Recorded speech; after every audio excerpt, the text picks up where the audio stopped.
on Jeremy Lin. Mayweather tweeted the following, quote, "Jeremy Lin is a good player, but all the hype is because he's Asian.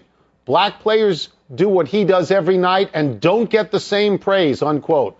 Wilbon, you are never with Floyd. You're with him now. No, not with him. First of all, that's wrong historically.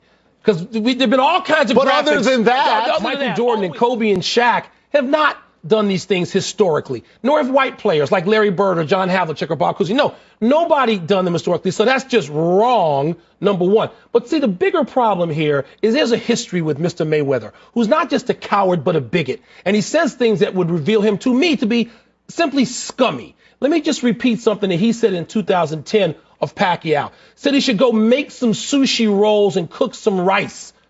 I mean, he's made plain he's a bigot later and say something as if there was no history with your own words. Did you see what Pacquiao tweeted today?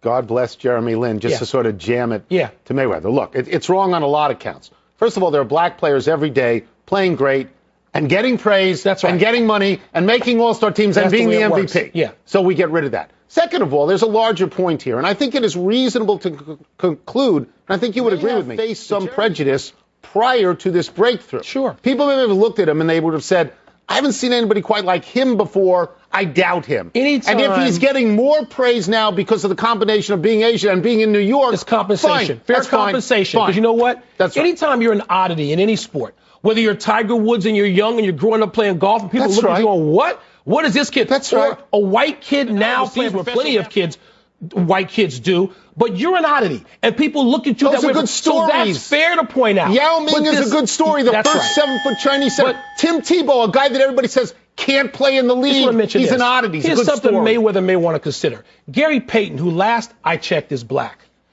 taught some of his pet moves to Jeremy Lin when Jeremy Lin was a young man, and Payton recognizes those moves. Thought Jeremy Lin could play then. So I'm glad that not everybody out there is buying into Mr. Mayweather's bigotry. Actually, very few people are buying it. Let's hope so. Defending his light middleweight crown against Ishii Smith in what should be a very interesting and exciting battle. And Floyd Mayweather Jr., who just signed his big 6-fight deal with Showtime, was on hand here at the final press conference for that fight, but wearing his promoter's cap. And things got a bit heated at this press conference. The dog is coming. I'm coming to fight. I'm taking that title back to Vegas, and that's what it's going to be. February 23rd, y'all be there. He came here with nothing, he going to leave with nothing. I'd rather go on my back than leave home without that title. Everything I done been through. But after get him the business, you know, hopefully his boss will step up after that, you know.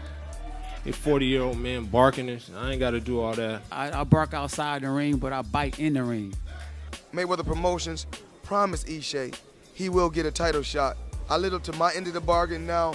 Ishii has to go out there and perform.